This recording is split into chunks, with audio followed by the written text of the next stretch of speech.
The nature of the mind is to go to a field of greater happiness. All the streams of mind are in the direction of greater happiness, greater happiness. Deep within the source of thought is that unbounded awareness, unbounded consciousness. Its nature is bliss. This bliss consciousness is the goal of all the streams of activity, is the goal of all the channels of activity. Wherever one goes, whatever one does, it is in the direction of greater happiness. Always. Progress is in the direction of more and more, in the direction of greater happiness. And deep at the source of thought is the unbounded bliss consciousness. And therefore, mind takes that direction spontaneously, not through practice.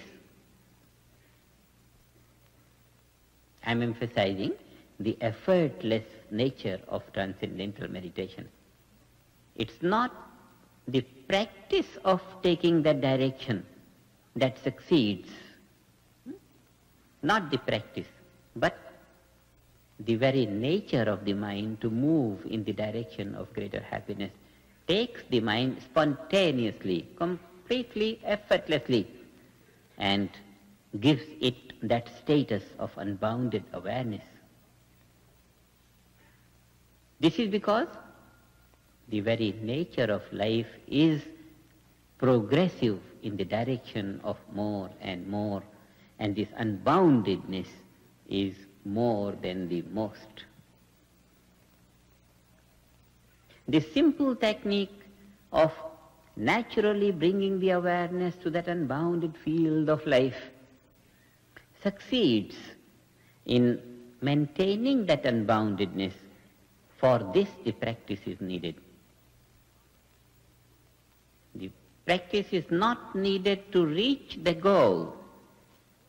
Practice is needed to drag the goal out of the transcendental area to the area of activity. And that is why we meditate morning and evening, and then put ourselves to activity, and again repeat the experience morning and evening, and again repeat the experience of activity. So activity and meditation alternated.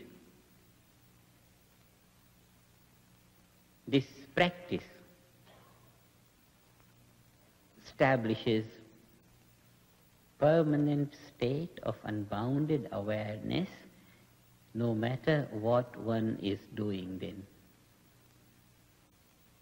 And this is the state of life that everyone has to lead now with this knowledge.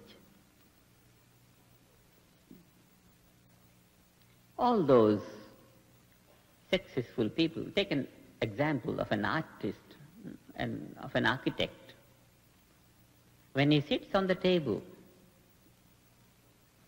his mind has to incorporate so many different items. What materials are available in the market, what is the site, structure has to suit the background of the hills or the plains or this, what is the wind pressure here, and if there are earthquakes, what shocks, what strength. Innumerable aspects he has to take into account, and then considering all that, when he comprehends so many different values, delightfully he says, this should be the structure, this way, this way, this way.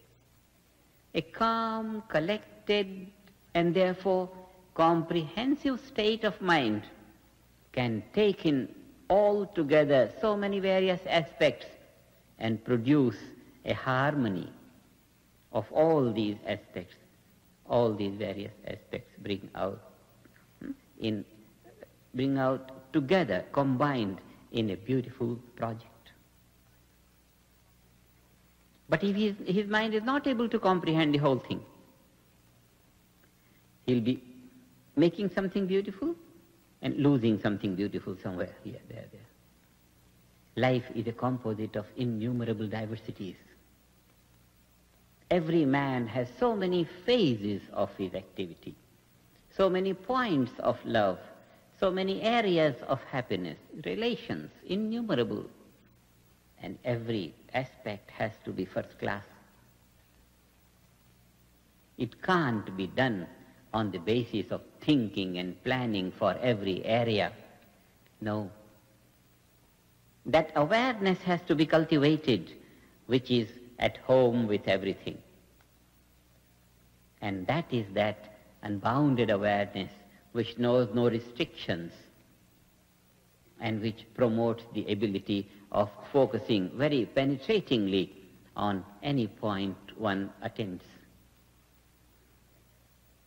This is the knowledge that has been lacking. It's the knowledge of the fundamental value of life, how we can handle something which is within us and something which is at the basis of all our activities of thought and action. That something is hidden from our view through a natural procedure. We open our awareness to that and thereby enrich all our aspirations, all our activities. It's worthwhile spending 5, 10 minutes, 15 minutes on this morning and evening